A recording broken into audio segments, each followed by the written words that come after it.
자, 한덕수 대행은 왜 이런 초강수를 뒀는가? 그 배경, 그리고 앞으로의 전망까지 꼼꼼하게 분석하고 짚어드리도록 하겠습니다. 한 대행, 문재인 전 대통령이 지명해서 열흘 뒤이면 퇴임하는 문영배, 이미선 두 재판관의 후임으로 이완구 법제처장, 함상훈 서울고법 부장판사를 지명하고 그리고 그 논란의 마은혁 후보자도 임명을 했습니다. 자, 먼저 호 대변인님. 네.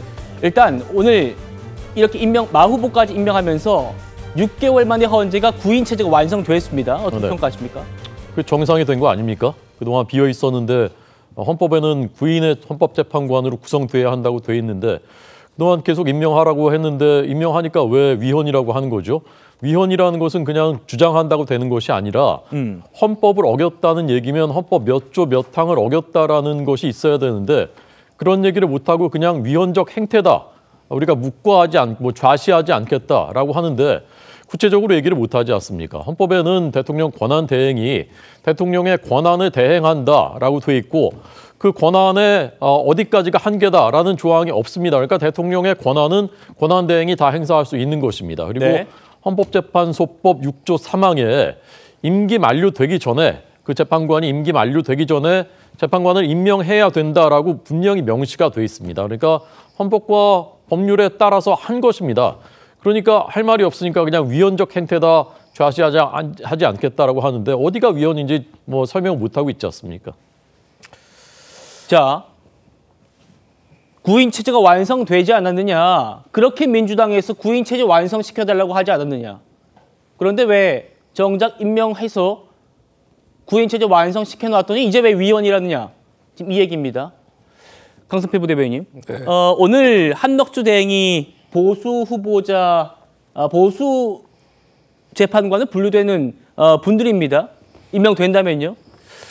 이 두 분을 지명하면서 헌법재판관의 구도도 바뀐다.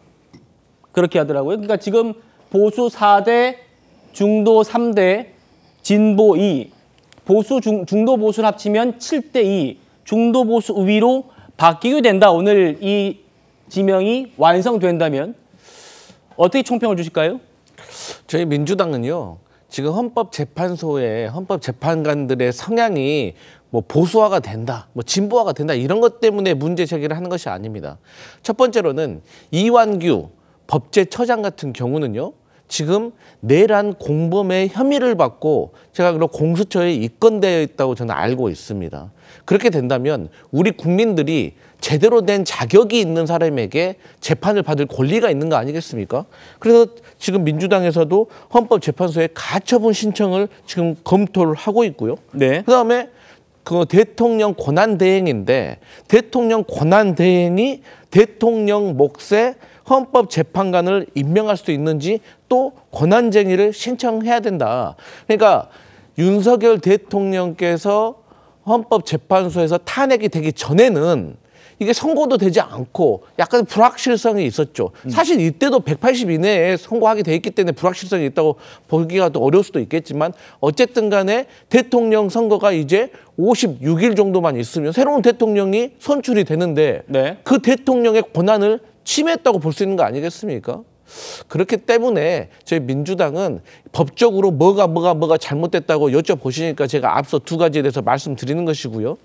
어쨌든 이러한 것들이 확실히 법적 미비가 부족한 것을 틈타가지고 좀 법 기술자적인 행태가 아닌 것이 아닌가라고 저희는 비난할 수밖에 없다. 이런 말씀 드립니다. 예. 그러니까 마은혁 후보자가 진보 성향으로 분류되고 마은혁 후보자 한 명이 들어가고 중도 보수 2명이 들어가기도 했어요. 그래서 이제 재판관 헌법재판소의 지형도 바뀔 거다. 이런 전망도 있고요. 오늘 일단 한덕수 대행의 그런 결정, 총평을 좀 부탁드릴게요. 법적으로도 정치적으로 타당하다라고 생각을 합니다. 왜냐하면은 저는 지난 문제가 됐을 때 최상목 권한 대대행 시절에도 민주당에서는 헌법재판관들을 임명해라 그럴 때 저는 그 당시에는 보수에게 좀 불리하더라도 원칙을 지키기 위해서 권한 대행도 임명권이 있는 게 맞다. 그렇기 때문에 대대행이더라도 네. 헌법 시스템의 붕괴를 막기 위해서 임명해야 된다. 그리고 재판에서 풀어가자 이렇게 했는데 그때 원칙을 지켰기 때문에 지금 그 원칙에 의하면 대대행도 임명이 가능했기 때문에 한덕수 권한 대행은 당연히 가능하죠. 그때는 됐는데 지금 안 된다는 거는 법적으로 설명될 수 없는 민주당의 그냥 어거지다 이렇게 볼 수 있고 민주당이 정확히 무엇에 위반됐는지를 얘기 못하는 게 헌법에 근거해가지고 임명을 했기 때문이거든요. 헌법에 의하면 대통령은 헌법재판관을 임명한다라는데 그 임명이라는 글자는 딱 하나밖에 없어요. 근데 그 구성에 대해서 국회에서 3인, 대법원장 지명 3인, 그리고 대통령 3인 이렇게 이제 세분화돼 있을 뿐이죠. 그러니까 같은 임명이란 글자 안에서 어떤 건 되고 어떤 건 안 된다 이런 해석이 가능할까요? 지난번에도 최상목 권한 대대행 시절에도 국민의힘에서 그걸 수용했기 때문에 지금은 당연히 법적으로 맞는 얘기고 네. 민주당은 논리가 없다. 그거에 대해서 반박할 수 없을 것입니다. 그리고 두 번째로 정치적으로도 옳다. 우리 헌법 시스템은 어차피 견제와 균형을 핵심으로 합니다. 거기에서 이번에 권한쟁의에서도 얘기가 나왔던 게 구성의 다양성을 위해서 국회, 대법원장, 대통령 지명으로 섞어주듯이 네. 권력도 5년 임기 동안에 자신들이 지명할 수 있는 거를 행사를 해야지 권력끼리도 이렇게 섞여가지고 균형을 맞출 수 있거든요. 만약에 이번에 윤석열 정부가 3년 만에 끝났기 때문에 지명권마저도 행사할 수 없다라고 하면은 문재인 정부 때부터 해서 진보 우위의 헌법재판소가 12년 연속으로 간다? 이게 헌법이 예정한 게 아니기 때문에 정치적으로 옳다. 이건 견제와 균형을 위해서입니다. 한 번씩은 바꿔주게끔 헌법 시스템이 돼 있기 때문에 대대행이 했는데 대행이 못한다는 건 법적으로 말이 안 되고 헌법 정신상, 정치적으로도 이거는 견제와 균형상 이렇게 섞어주게끔 돼 있는 것이기 때문에 지금 행사하는 것이 맞다. 이렇게 평가할 수 있습니다. 알겠습니다. 자, 이렇게 오늘 뜨거운 논란이 일고 있는 한덕수 대행이 오늘 초강수입니다. 그래서 오늘 이 문제 집중적으로 좀 파고 들어가 보도록 하겠습니다.